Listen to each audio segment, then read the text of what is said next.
Welcome to Double Fries No Slaw preview episode 4. Something that we would have been pretty disappointed if we weren't hanging out tonight, Richie. The ACC Championship. Been a long time. I've told this story a lot of times, but I went to the ACC Championship in 2014. Loved Charlotte, loved the city, and told my wife we would go back every year that it happened. And we haven't been back since. So it's nice to be back in our rightful home, the ACC Championship.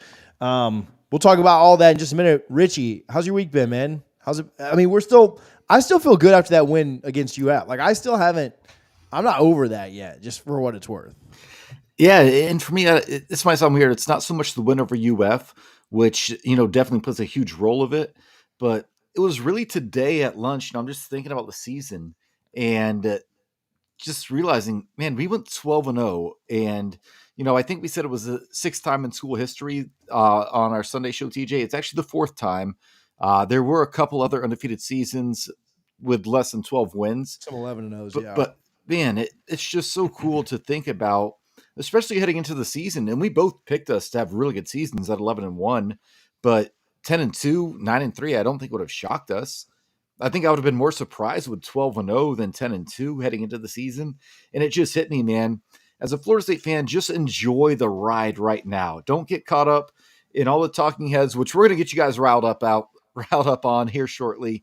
But man, it's just such a cool feeling to see your team go 12-0 in the regular season, despite all the injuries, the Jordan flu game, everything that came along with it. It was this team, Mike Norvell says it as people think of it as a cliche almost when he says the response, you guys responded. They really did all season long. And, I was just reminiscing about the whole season game by game. And, there are only a few really tight games where you were thinking, oh man, this could be it. But most of the season, even if the final score was close, you felt like, man, I never felt like we were going to lose that game. And in previous years, I can think back to even 2013, that Boston College game. I thought that, oh man, this is a Jimbo special. We're going to lose this game.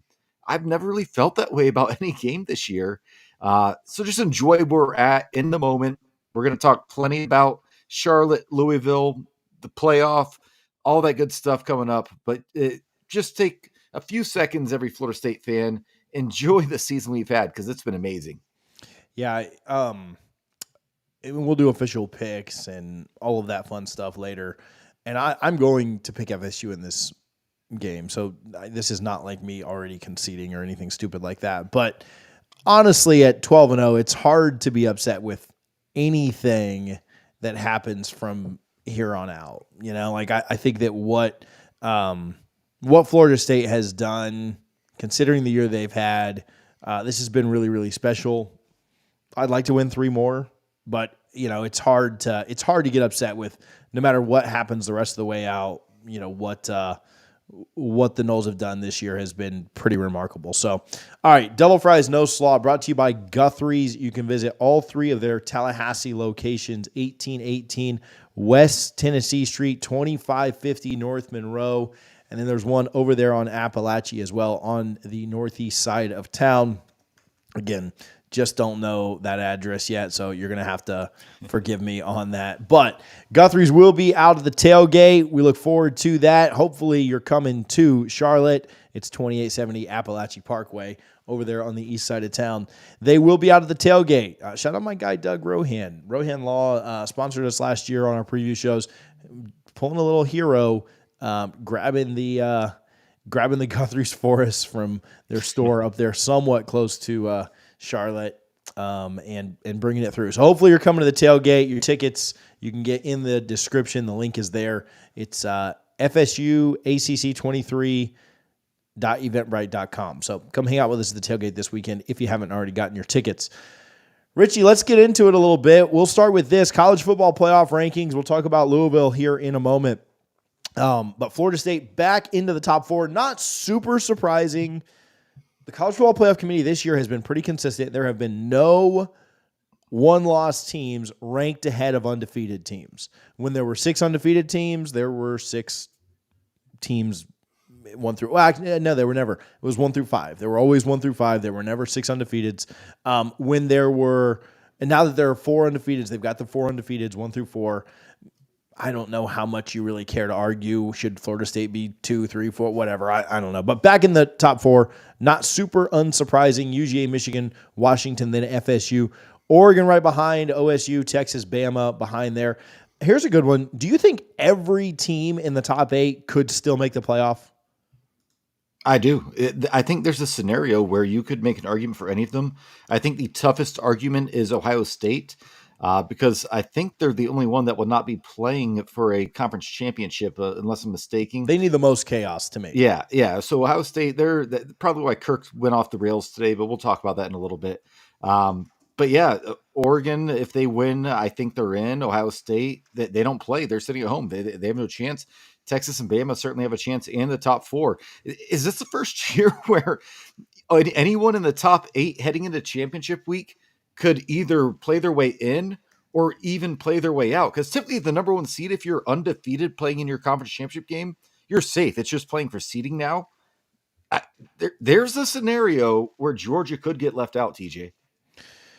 Yeah, so I did a video of that this morning, just kind of my thoughts on what would be best for FSU. And I don't know, Richie, I don't see a scenario where they leave the SEC out. Like, a lot of people say that, like, oh, if Alabama wins and all these other teams ahead of them win, Texas won the head-to-head, so Alabama, like, I'm worried about them leaving the SEC out. Now, I think they should, but I just don't know that I believe that happens. Now, you could roll some dice and cheer for Alabama to win and see if they maybe leave them both out. That'd be phenomenal. We would all love it. I would love for the SEC to get left out in this Final 4-team year.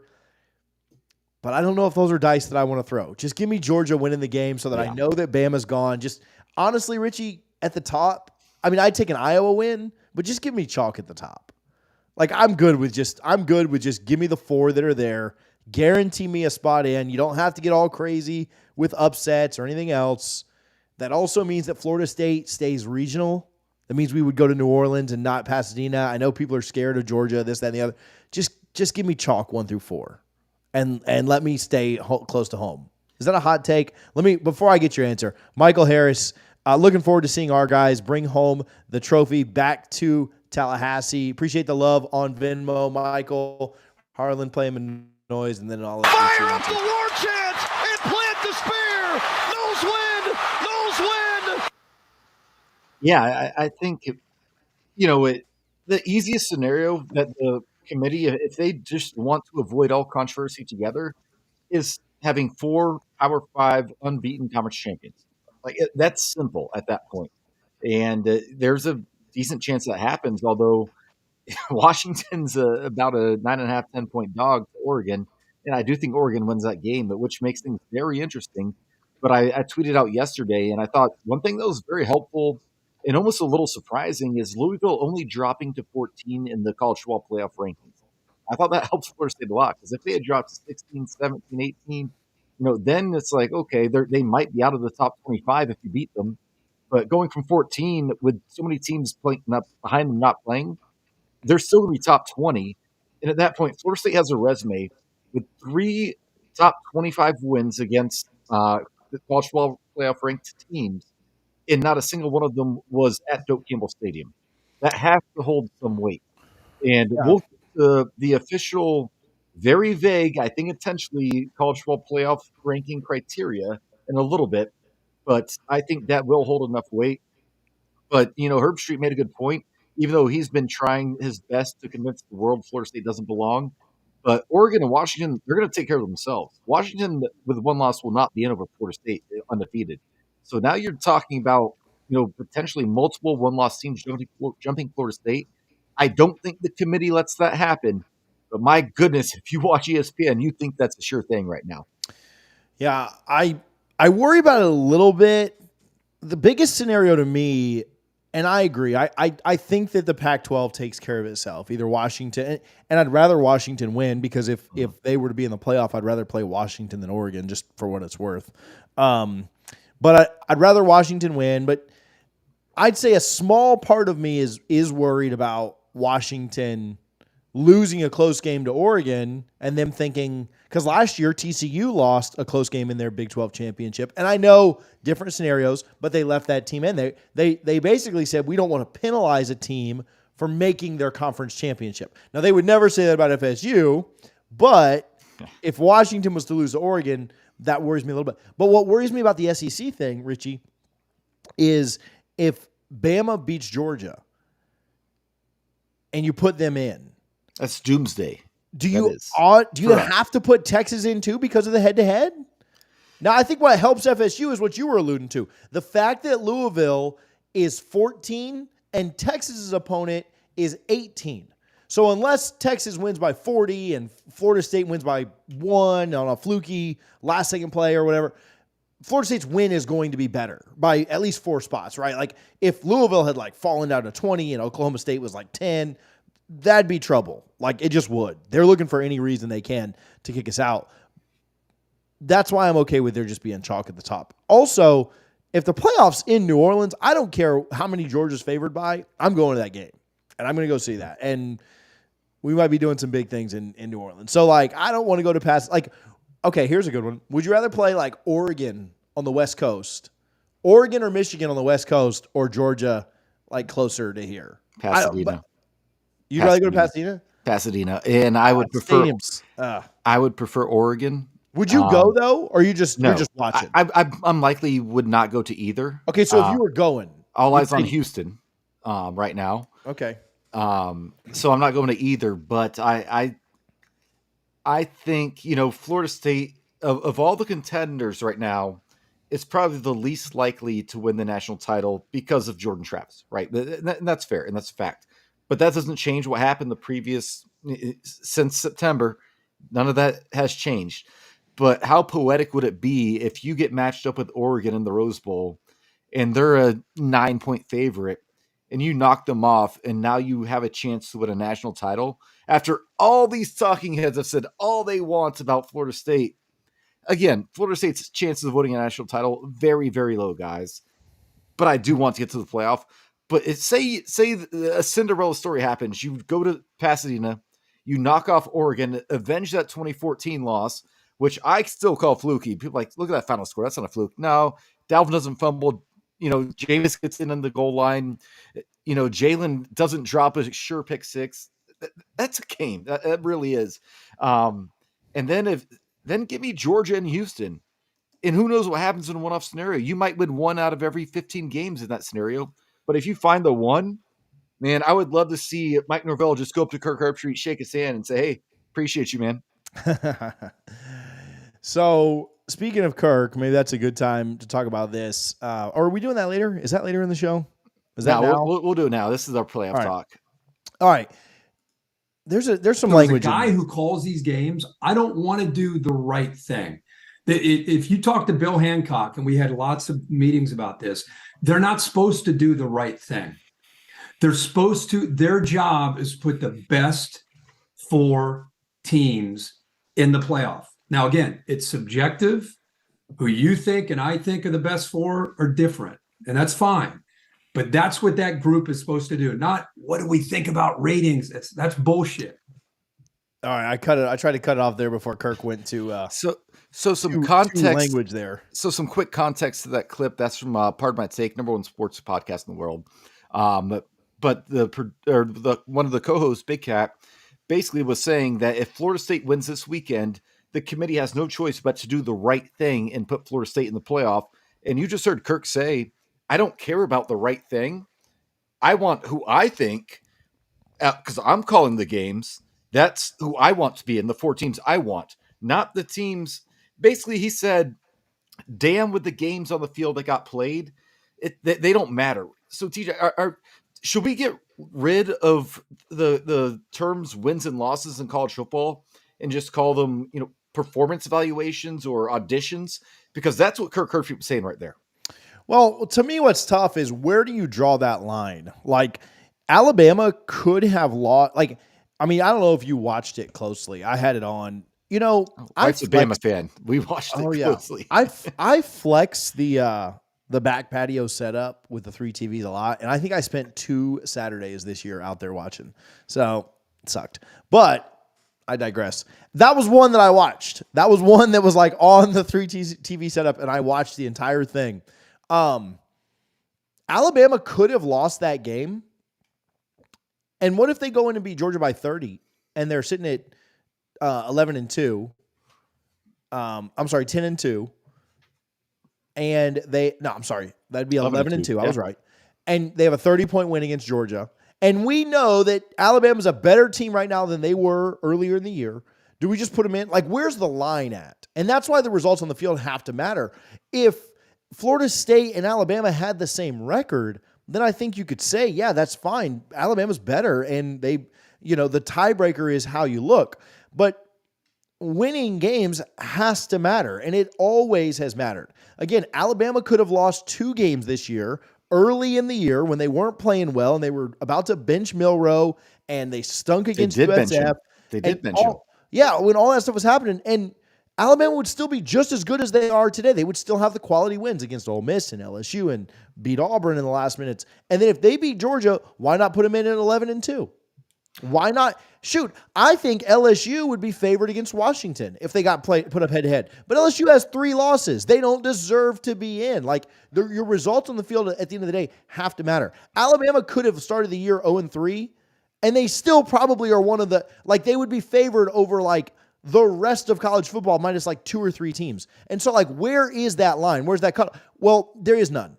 You give it to the teams that are undefeated always. And so it's just asinine to me to even try and make that argument. I also want to look at, I don't know if you have a thought on that, but I tweeted something today and I want to read some score lines that we've had over the last few years. I don't know if you saw this or not, but have a quick thought. I'm going to look this up and then we can react to this too. I can tell the average of the playoff game has been a 19-point difference. Yeah. Here's the actual numbers. Yeah. So in 2014, and I know this snowballed, but here it goes. One of them was us. There was a 39-point win and a 22-point win. In 2015, there was a 20 and a 38. 16 was 17 and 31. 17 was 18 points.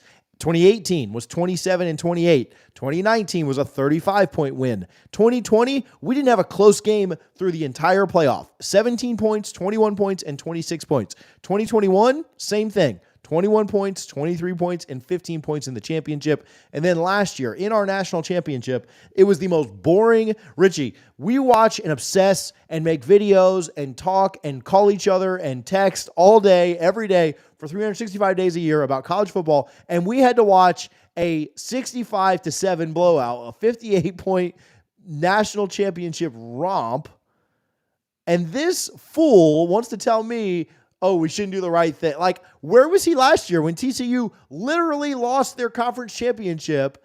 Why was he not beating his chest on ESPN and crying his sorry little Buckeye eyes out about don't do what's right. Don't do this, that, and the other. So, I don't know. You're getting me hot. And Let's get to Jasper, and then I'll give my take here. Touchdown, Florida State! Touchdown, FSU! I'd rather meet UGA first because I'd rather not meet them after they've had a month to prepare for us. Man, they're going to have a month either way, I guess. But I kind of feel you there. Yeah, just give me UGA first. Pull the upset. Let them take us lightly. Well, let's just go beat them. Yeah. Like, no big deal. Jasper, I appreciate the love, my man. Do we have the graphic of the criteria? Because it goes to the point you just said. If we can throw that up there. If not, I can just read it from my phone right now because I think this is important. So we were just talking about Alabama versus Florida State, right? The selection committee ranks the teams based on the members' evaluations of the team performance based on the field. Kirk Herbstreit, on the field. Using Conference Championships 1, Florida State wins Saturday. They got that. Strength of schedule, Florida State. They have that. Head-to-head results, Florida State would have that. Because they don't have any head-to-head results against those with them. But, oh, by the way, Texas beat Alabama in Tuscaloosa by 2 touchdowns. And here's the big one when it comes to Florida State versus Alabama. Comparison of results against common opponents. Florida State beat LSU 45-24, 45-17 before garbage time away from Doak Campbell Stadium. Alabama beat LSU by 14 at home when Jaden Daniels exited the game in the fourth quarter with 13 minutes left. And throw that back up real quick, Harlan. So those are the criteria for like ranking teams, like the actual metrics that they look at, right? Those are the metrics that they look at. Tyler, I'm a Liberty alum too, so shout out to you. Thank you for being subscribed here as well. So those are the metrics. And then what I believe it goes on to say further is that if all of these are the same or none of these apply, then you kind of move to things like, now this is layman's terms. This is much better written than I can do it. But then I think that's when you move into eye test and resume and all these other things that are like ancillary. Like if both teams win their conference championship, then I think that you value that equally. If the teams don't have a head-to-head, then I think you value that equally. If the strength of schedule is 7 and 8, I think you value that equally. Common comparison of results. If us and Alabama had both beaten LSU by the same score, I think you value that equally. But then if you have results on the field being the number one and we have more wins than they do, then that is just automatically what it is at the end of the day. And I don't know why Kirk Herbstreit has his head so far up as you know what to think that you would think anything but that. I don't. I get it. I understand that people think this team has no chance without Jordan Travis, and I don't think they looked great in the first half this weekend against Florida. But ultimately, they covered the spread, and no one else did that against other bad teams. Like Washington State's not a good team. Auburn's not a good team. And so these Georgia Tech's not a good team. Yeah, Georgia Tech. And so I don't know, man. There's a lot that we can say about this. Quick question. If the North Alabama and LSU games were flipped on Florida State's roster, right? We blew North Alabama out regardless, right? But say we 2 weeks ago with a healthy Jordan Travis beat 8-2 top 10-ish LSU 45-24, 45-17 before garbage time. That game holds a lot more weight. And that's not how this should work. Every game from week 1 to week 12 in conference championship week should count the same. I know teams evolve as the season goes, but when you're comparing a one-loss team to an undefeated team, the resume matters, and you can't just dismiss the first week because, oh, that's week 1, they're different teams now. Get the hell out of here. No, there's no argument that makes logical sense to me. And you've never heard the committee come on and say, we're looking for the 4 best teams. They always talk about resume. When Florida State in 2014 has had game control, which we've never heard about again until like 2 weeks ago when they were talking about Florida State. It's just, you need a clear criteria. In the NFL, like I said, you could be week 16 and you're the, Washington Commanders. And you're like, okay, we know if we win these next weeks, we're in. If we lose one of them, we're out. On the field is what should decide things. And when Kirk Herbstreit talks about Jordan Travis's injury, which he's loved to talk about a lot the last week, I find it very not genuine because the North Alabama game, I watched College Game Day at my Airbnb in Tallahassee, TJ. And before Jordan Travis was hurt on game day that morning, Kirk Herbstreit was lobbying for multiple one-loss teams in any scenario to get in over undefeated Florida State with Jordan Travis. Now Kirk wants to bring up a hurt Jordan Travis. Well, you were feeling the same way before he got hurt, so don't try and act like that's your reasoning now. That is ridiculous. And I do think, people are like, there was a debate, I don't know if you noticed on FSU Twitter this week. Is there a conspiracy against ESPN versus Florida State? No, I don't think so. Because I think ESPN understands Florida State gives them big rankings. But I do think there is a conspiracy to get an SEC team in, like in Alabama, if they do upset Georgia over Florida State, because one of ESPN's biggest financial investments they have currently is their TV rights contract with the SEC. That matters a lot. And I think Kirk, and not to get political, higher ups in the politics, they go and find the people in the media that like their talking points, and they say, hey, this is the message you need to send to the people. And I think that's exactly what ESPN is doing right now. And again, I don't think it's an anti-Florida State thing. I think it's a pro-SEC thing. And I hope the committee, I think with Florida State being number 4 this week, I don't think you can look at Oregon and say that win over number 4 Washington is enough to boost them over an undefeated Florida State with a win over number 14 Louisville. Yeah. And Yeah, I mostly agree with that. I mean, at least that last point, I agree with all you're saying on the other stuff, like kind of just being a talking head and having to, him crying crocodile tears and all this other stuff on the TV. I could see a scenario where if Oregon looked really good against Washington and beat them pretty handily, and we only beat, But the games have to matter, TJ. They have well, no, to I'm not matter. being left out. I could see us. I'm just saying I could see us being ranked lower. I could see Oregon jumping up to third. I wouldn't be mad about that if we're in. Yeah, sorry. Yeah, that's all I was gonna. I could see a situation where Oregon beat the hell out of Washington, and we just barely scrape by Louisville, and they say, "You're in," but like 2014, we're I gonna. would move you down to disagree with 4. it, but I do think TJ. I think that's wrong, but I want to go to New Orleans. I think a large part of that. I think they would do that for sure, because you got to have the Pac-12 and the Big Ten in the Rose Bowl.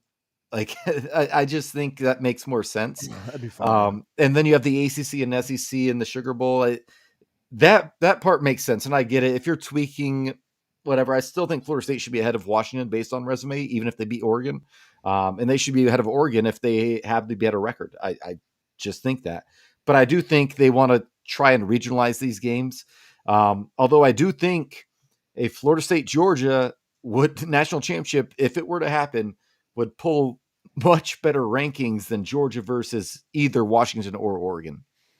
Yeah. So, all right, we're all heated about this now. Let's take a quick. We spent too much time on this. No, we're fine. We got all that. I got to tell you. So, Double Fries No Slaw brought to you by Guthrie's. Also, Garnet and Gold. You can use the code No Slaw as well as Gramco, thegramco.com. You can use TJ25. Do you want Oregon or Washington to win? I think I want Washington. I'd rather just a little easier matchup if that happened to be our national championship team that we played. Do you have a strong preference there? Yeah, I think Oregon's a problem. I really do. I'd prefer to see Washington. Like, I don't think they win, but I'd prefer to see. I think you have a better chance of beating the combo of Georgia and Washington than Georgia and Oregon, because those games are going to be, 10, 11 days apart. That's tough, man. But, man, Daryl Jackson, he will be playing for Florida State if we are in the playoffs. That is a huge deal on the defensive line for Florida State. I don't think we beat Georgia, but if the stars aligned and we did beat them, and then we get Washington, I mean, I might be, renting out a nightclub in Houston for the after party, because I think we beat Washington if that's the case. But how fun is this? Just I don't to hate talk Michigan about, either. PJ? Last year we were talking about oh man, the Cheez-It Bowl. We're so excited if we can get an invite there. Now we're talking about potentially going to Houston for a national title. Yeah, can't complain too much about that. So I prefer Oklahoma State one. I'm sure you're the same way there. Just get Texas out of there. I mean, I'm fine with UGA going ahead and just winning that game. Yeah, I prefer that. If Bama upset them, I wouldn't really be upset about it by any means. But especially if like Texas had already won. Michigan, Iowa, zero chance of this, but I mean, I'd be fine with Iowa winning. Michigan's out, by the way, if that happens. Oh, for sure. But then I think Ohio State would probably just slide in. So I don't know. And then, well, depending on if Texas had won or like who went. It'd take a lot of chaos. And then obviously Florida State over Louisville. And the one you didn't mention, Liberty. I need Liberty to win on Friday night too. So ACC Championship game, only one that could be impacted by weather. Of course, Charlotte continues to be the home, because I believe it's like 16 of like 20, national championships in the ACC are all housed in North Carolina. We don't go anywhere else unless it's the ones that do get to move around on a yearly basis, like softball and some other ones. But, unfortunate that we have to be impacted by weather poorly in Charlotte. I don't know. I want to crap on this conference more, but also I'm fine just with whatever. Honestly, I do think the conference championship game should be in a dome. I don't think championship games should be affected by weather. And old school football mentality is like, no, we want the snow and everything. I don't. No, I don't either. And but where else would you have it? Like I personally think, and this is going to sound like Florida State bias. Jacksonville, Orlando, Miami, or Tampa seem like safe options. Atlanta, I would love, and people hate this because it'd be a short week, But I have no problem with the ACC Championship game being in the Mercedes-Benz Superdome or Mercedes-Benz Dome on Friday night, with the SEC Championship being Saturday. Yeah. I don't think you can go to New Orleans because that's you're fully outside of the ACC footprint at that point. Although with SMU joining, there's an argument for it, and I think they'll be solid. But there's nowhere else in the Southeast that you could really host it. Yeah, I don't know that they would ever. I don't think they'll ever do the Friday night thing. No, because they and the coaches would be vehemently against it. Yeah, and I think we would be against it too. Yeah. I don't think we want to play Florida, and then if we had a cupcake, if we were Georgia and got to play Georgia Tech every year, like that'd be one thing. Yeah. Having to play Florida, no chance that they would want to play a short week after that physical rivalry game, and having to clean all the spit off themselves and everything else after playing the Gators. Florida State and Louisville, it's a 2.5 point spread. Does that surprise you a little bit that it's only 2.5? Because I was thinking, because I usually don't think one player is worth this many points, but like I was seeing it up around like 11-ish before Jordan got hurt, and so like I don't know. I think 2.5. I mean, it did open up a little bit bigger, like 3.5 or 4, and it's gotten bet down a little bit. I like it at 2.5, by the way. Like that, I hope it stays under that. I'm not a big bet early in the week guy. I'm a bet on game day, just because I don't want to lock in a bet before an injury or something, a suspension or something could get announced. So I hope it stays at 2.5. I'll buy it down if it doesn't. But does the spread surprise you a little bit, Richie? Yeah, I think I actually saw it open originally at 11, or not 11, at 5. I think 11 with like the very early once both teams had clinched. But I think I saw it open at 5, and I saw that line moving down. And I'm not going to lie, TJ, I got like 2016 PTSD when Florida State opened as a favorite. Yeah. It slowly worked its way down. The morning of the game, Florida State was favored by like 1.5. And by kickoff at noon, Louisville was favored. And we all know what happened. I'm not going to recap that game, but yeah, I don't know. I think people are undervaluing UF and the Swamp at night because of how bad UF was this year. A rivalry game at Ben Stadium, at night when those fans have had all day to lube up, a day after Thanksgiving or 2 days after Thanksgiving when they don't have to work, that most of them don't have jobs anyway. That was a hellish environment for Tate to make his first real start in. I don't count the COVID year start that Tate had as in. That was Tate's first start. I think this is going to be a 75-25 Florida State crowd. We have not been there in 9 years. This is going to be a fun game, and I'm excited we're both going to be there. But yeah, 2.5. I definitely lean towards Florida State, but I definitely feel Louisville is more than capable of winning this game. If we play our Boston College game, we're losing. If we play almost any other game, we should find a way to win. Yeah. Jasper. You a recruit and you ain't going to Florida State. What you doing? I can't wait. Going to be going to Atlanta for FSU's SEC Championship Game. That will be fun when we're not playing. And I don't want to be going to Indy for a championship game. So yeah, give me the SEC on that one. So obviously a loss this weekend to Kentucky. A lot of turnovers. I think they had 3 turnovers in that game plus a turnover on down. So they kind of turned the ball over 4 times. Probably not going to get that lucky. Obviously, if either team wins the turnover battle by 4, they are going to win this weekend. Yeah.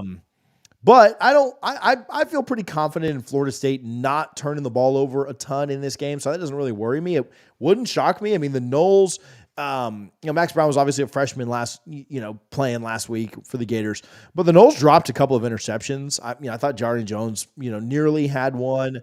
I think that, who was it? 38. I thought Shaheem almost had one. So I think that,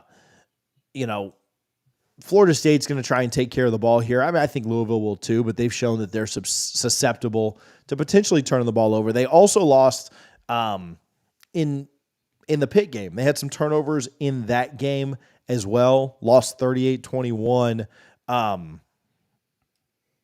you wrote this, they dominated the box score in both losses, but still just couldn't find a way to get over the top. I've seen some people talk about this. It really wouldn't shock me at all if Louisville, for large parts of this game, played the better game, and then you look up in the fourth quarter, and then Florida State somehow on top by like 6 with the ball, and you're like, all right, put it away. But, man, what it all comes down to me is how quickly does the offense get going? I've got a lot of confidence in the defense, Richie, and we've talked all week about all year really, about how great they've been. But to me, man, if the offense can get rolling, if the offense can give you 2 touchdowns in the first half, I think you win the game. Like that's really my thought. Like if you can get 14 out of the offense in the first half, I feel great because I'm confident that Louisville's not scoring more than maybe 17, maybe 21 in the first half. So if you go down to the half right now, 14-21, I'm confident that you're going +7 in the second half. Like that's how much confidence I have in the defense. Like they're not giving up more than a field goal or 2, a touchdown at most. So I don't know. I feel good about where Florida State's at if the offense can get it rolling a little bit earlier. You have to avoid the catastrophic play, right? You can't have a punt blocked. You can't give up a punt or kick return for a touchdown. You can't have a pick 6. You can't muff a punt inside your own 30-yard line. And Florida State, for the most part, has not done that this year. Granted, a lot of that was with Jordan Travis at quarterback. So, Tate, he's kind of a wild card. He did not turn the ball over against Florida. He did take a bad safety, but I put that just as much on Mike as I do on Tate because why are you dropping your quarterback back into the end zone when Florida likes to bring the pressure? Louisville's going to bring the pressure early and often, and I think Florida State knows that, and I think we're going to have a much better game plan this week because last week I think you were still in shell shock if you're Florida State and the staff. Sunday being at the hospital with Jordan and then going straight to the walkthrough and then going into Monday, how much film study actually got done, I don't know. I think a lot got done this week. I think our recruiting and portal efforts might take a hit this week, but I think we have enough cachet now to not worry about that because all focus needs to be on Louisville because, this is your playoff hopes. We talked early in the year, does the 12-1 Florida State make it in? I think we both thought maybe. I thought they probably would. Ain't happening. 0 chance. And Mike Norvell and this staff knows that. So it's going to be interesting. And, Louisville has been very prone to turn the ball over, especially since they beat Notre Dame. They've turned it over a lot. You mentioned the 2 games they lost. They outgained their opponents by 256 yards total. I don't know. Louisville's a good team, and they're very well coached. They do not have the talent for talent that Florida State has. And I think Mike Norvell is a better coach than Jeff Brom. I really do. And I'm not saying it's not close, but it's an easy decision for me if you could tell me I could have Mike Norvell or Jeff Brom right now based on what we've seen in these past 3 years, 4 years here. It's going to be a fun game. Jack Plummer comes in and, he followed Jeff Brom from Purdue. He doesn't scare me. He's not a threat athletically. He's not a dual threat guy by any means. 66 completion percentage on the season, 21 touchdowns, 11 interceptions. That's extremely average. Basically 2-1 touchdown to interception ratio. If Florida State gets pressure on him, watch out. I think where Florida State needs to really look out for is that the running game for Louisville. They have Jamar Jordan, who's been pretty banged up, and he's getting healthier, but he's still not 100%.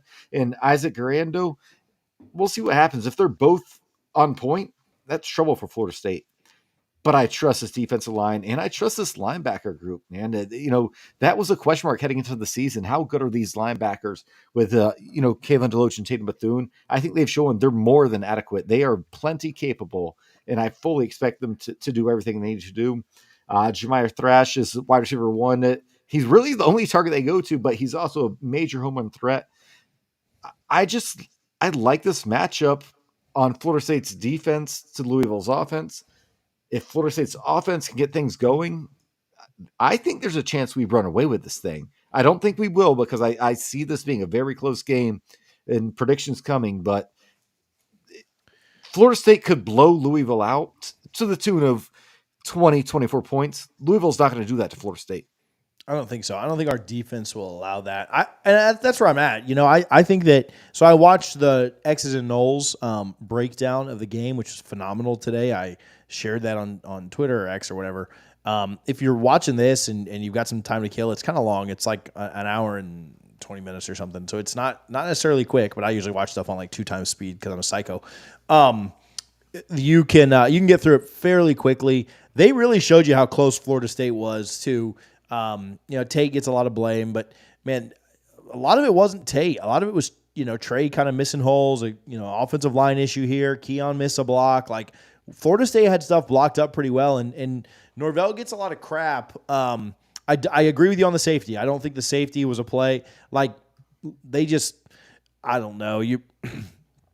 They caught you in a play that, Florida State was trying a good play on first down. They were trying to kind of take advantage of some stuff, and Florida just caught you on a play that you weren't ready for. But outside of that, I mean, I think Norvell's schemed it up pretty well, and I think that if he can do that again, Florida State was, not to quote Jimbo, but like inches away from doing some good things even in the first half against Florida. You got to find the crumbs, TJ. You got to find the crumbs and remove the rock from the road. I think even Tate wasn't the issue. A lot of the issue. I mean, he had plenty of mistakes, and that's fine. You're going to expect that. But yeah, I trust the defense to be pretty there, pretty with it. I thought one thing that was cool about the X's and Noles breakdown was they showed a few of Florida's completions that happened early, and Fuller has this reputation of just like playing conservative or like holding stuff back for the second half. And they kind of disproved that. Like they showed the few completions that Florida had in the first half, and they showed how they were kind of coverage busts and Florida State didn't communicate well. And then they showed it like 2 or 3 times in the second half, and it showed that the adjustments was basically Fuller like going to the half and saying, "Hey, do this differently." And they did it differently, and Max Brown couldn't get anything going in the second half. So, I mean, I certainly trust the defense. I certainly trust like us as a second half team. I think I think Louisville will come out and give you a pretty good punch. But I also think that if you get up 10 or 14 points in this thing, and that defense can kind of pin their ears back, and you can lean on Trey Benson, who Trey and that defensive line just get better and better and better and better as the game goes on, and you're going to be in a good spot. Trouble is if you get down 14, 17 points and you got to lean on Tate and he's got to truly lead you back, that's where I think you get in a little bit more trouble. But I do trust the defense to kind of keep that honest and not have that go that way. Listen, I asked you this last week when we were talking about Florida, and this we'll do our pick 6 before we truly go into like predictions or anything like that. But where do you, like, if the defense could hold Louisville to a number that makes you feel comfortable, what is that number? 24. Like you're confident we score over 24. I do. I think that, Louisville, look, the scores they give up are a lot. And the odd thing is Florida State wants to run the ball, but they've been a better passing team. But again, that's with Jordan Travis. And Louisville's been really good against the run. But if Mike Norvell and Alex Atkins get together, which I think they will, they're going to scheme up the screen game. They're going to find, here's the key to the game for me, TJ. Find a way to get the ball into Keon Coleman's hands. It's unacceptable for him to get one touch on offense. And I know they went to him a few other times and he dropped. The pass was high. It should have been a touchdown. Keon never drops those. That was a little shocking. But yeah, I think if Florida gets to 27, I have zero doubt they win this game. I think they could probably win, 21-17 or something like that. But, 24 points, I think Florida State, they're winning the game at that point because I do think Louisville could start strong. And if they do, they're going to capitalize. Florida, they could have been up 19-0 at the half last week. They just, couldn't, handle the moment. They couldn't rise to the occasion. And what else would you expect from Billy Napier versus Mike Norvell? But at the same time, yeah, I think Louisville, I see a hard time getting them more than 23, 24 points. So 27 is what I feel comfortable with saying for sure Florida State wins. Yeah, I might be a little lower. Like, I'm not confident. I'm not necessarily confident we get to 27, but I think if you can hold them to, I'm similar though. If you can hold them to 20, 21, then I think you win, because I think you get to 24 for sure. I mean, could Florida State score more than that? Absolutely. But like, if you told me like, hey, pick a number that the highest number that you're sure that Florida State wins, I think I'm a little lower. I just need to see it from this offense. So I think I'm closer to 21. I think it'll be low scoring. I mean, weather possibly plays a little bit of an impact. Watch, I'll come out and pick like 42 to 38 or something here in a minute. But yeah, I'll say 21. And so anyway, that's kind of where my thoughts are on it. You want to do our pick six? Are you talking more about Louisville? No, I think we're good. It's time to tee it up. Let's go. Let's do this pick six. A lot of these numbers are similar to last week, but we'll see where they go. I definitely overshot Tate last week, so I bumped it down by about 60 yards. Let me give some love to picks, Prize Picks first. Yes, for sure. The Prize Picks app. Hopefully, you guys are on that already. If you're not, then what have you been waiting for the 12 weeks of Florida State season? But you have a chance, because we have at least one game left, maybe three more. But the Prize Picks app, use the code DFNS. You get a 100% match up to $100. Again, DFNS on the Prize Picks app. Pick more or less for these games this weekend. I'm excited to see what the official lines are. Again, go sign up. Links in the description, or you can just use the code DFNS when you sign up with a new email. All right, what we got, Richie? All right, so we're changing some of these because I just pulled up the Prize Picks app on my phone. Oh, you see that, TJ? 4 roses? No, it's a rose. When we were on the field 2 weeks ago at the North Alabama game, the Rose Bowl rep was there and gave me and my wife some stickers for the phone. So I have that. But there are actual few lines that are official, so I'm going to go with those ones first. Tate Rodemaker, pass yards, 195.5. Yeah, I'll go. Man, everything in my heart tells me to say less on this one. I'll say more, though. I'll just completely go against my gut. Harlan's got less. I'll go more, but I don't feel great about it. Richie? I think I'm going to go more, because I think Louisville's rush defense is so good that you're going to have to take shots downfield. And when we have Johnny Wilson and Kalen Coleman, well, one of them's got to hit. So he certainly had some success with it last year. I also think, okay, let's say this, make me feel a little more confident on it. I think the way that Norvell called the Florida game is going to be drastically different than the way he calls this Louisville game. I think you knew against Florida, they will eventually shoot themselves in the foot and piss down their leg. I think Florida was about just letting time go and letting them screw up. I don't think that's the case with Louisville. I think Louisville, you got to go out and win it. And it might be called a little bit differently this week. So I don't know. That's probably just a load of BS. But yeah, give me the more. All right, let's go to the backfield on both teams. Whew, it's a big number in my opinion. So I'll just start it and say I'll take the under. Love the guy. Trey Benson, 93.5 rush yards. I'll say less. I'll go more. I think you got to. Yeah, I'm going to go more. I know that's a lot, but last week with 3 touchdowns, he really didn't have like he wasn't like going off. He had the 2 long runs. I think he finds the holes a little bit better.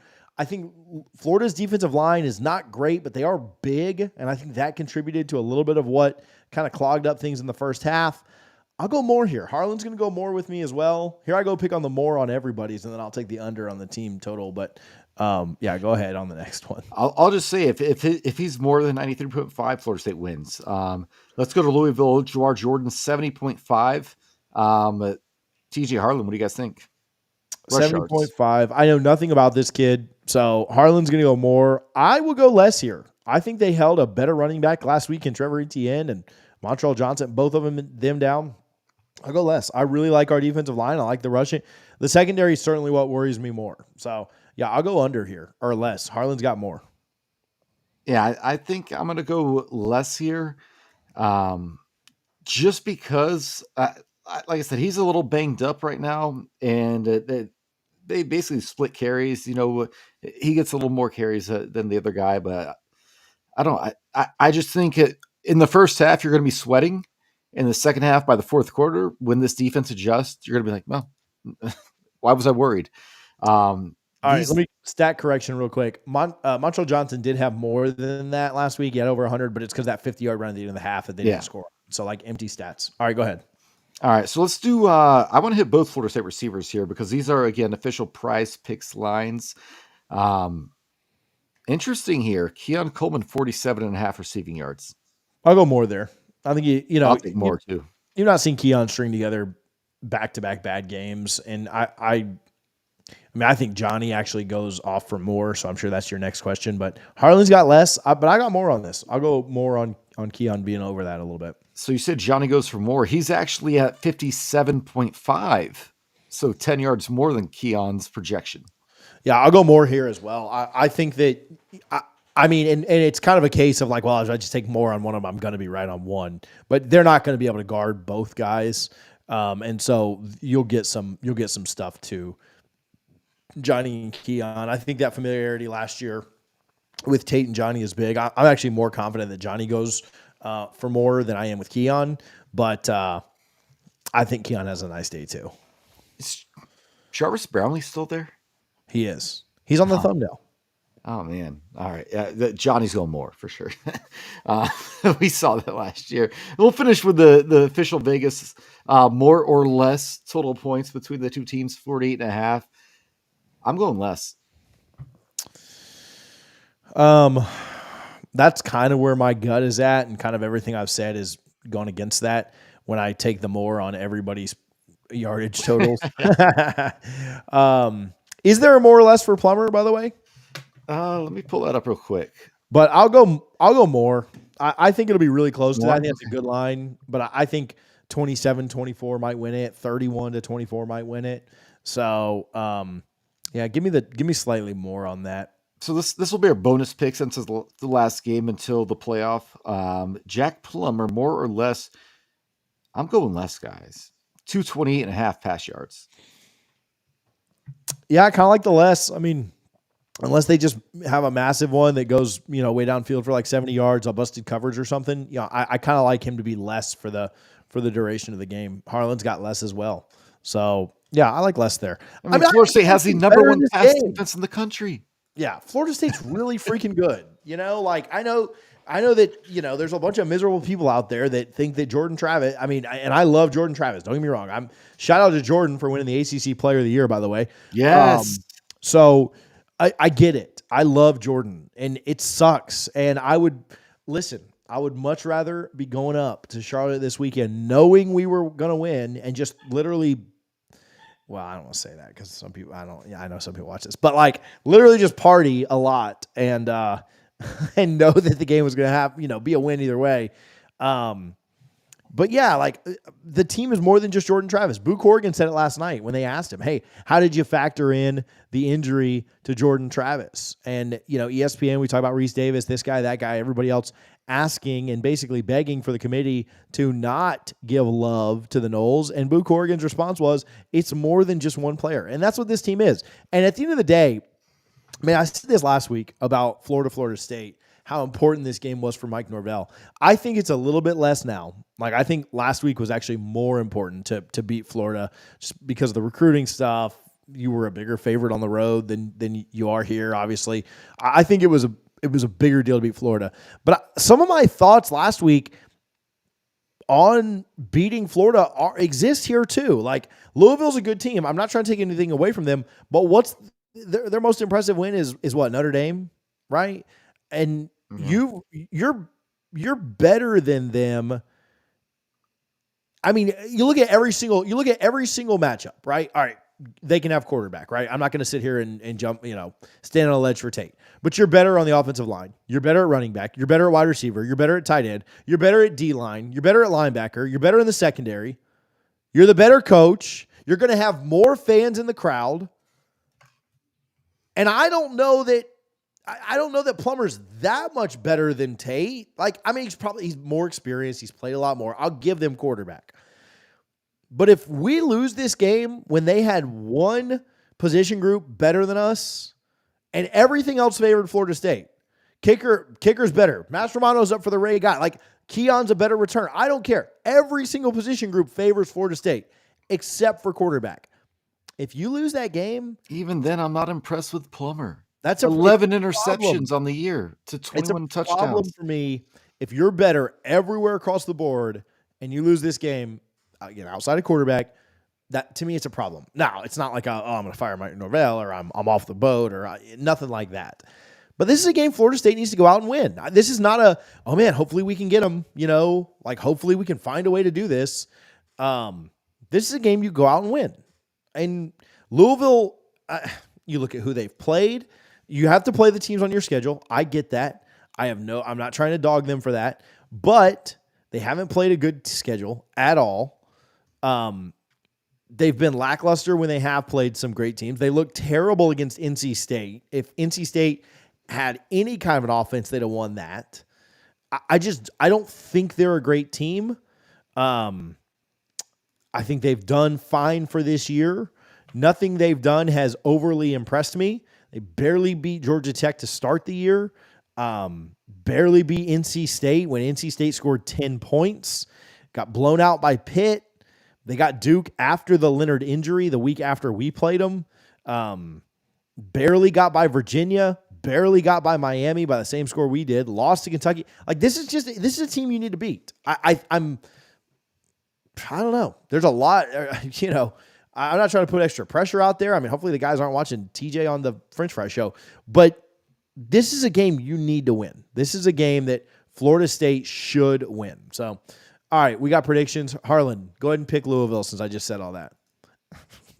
All right, but we're waiting for Harlan. I'll just say, I've been to Vegas, CJ. It's a blast. I've only been once. It was my bachelor party in 2017. They don't build all those fancy casinos and resorts by just handing out free money.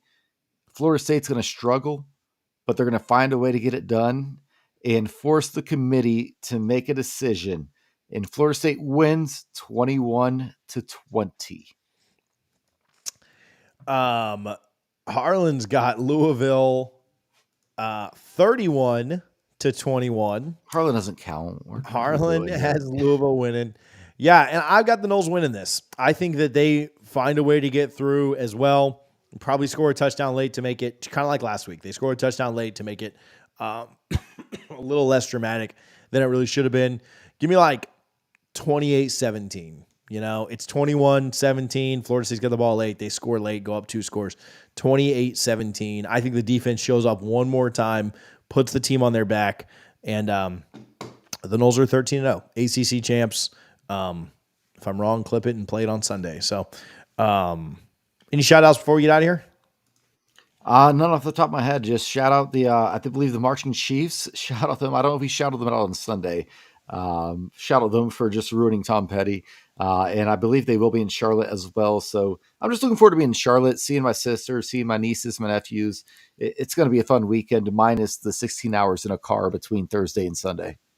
Yeah, well, same. I feel that as well. Shout out the women's soccer team who is playing up in Cary about College Cup. Yeah. Not too far away. They play on Friday night. I don't know if I'm going to make it or not. Saturday's a long day, but I wish the championship was on Sunday because I would certainly try and make it on Sunday if that was, but dumb things on Monday. Shout out to the women's soccer team. They play in the College Cup, the women's Final Four of the national championship, the Final Four there for soccer. Volleyball won the ACC championship, so shout them out for sure. And again, Jordan Travis, your ACC Player of the Year and the Offensive Player of the Year as well. Not really a shock there, but he was phenomenal all year. It took 2 games off and still won the award. So suck on that and anybody else in the conference. All right, come see us on Saturday out at the tailgate. Again, if you need any info on that, the link is in the description. Let's go win an ACC championship this weekend, boys. Make sure you're subscribed to the channel. We've got more coming this week. Talk to you guys soon. Go Noles.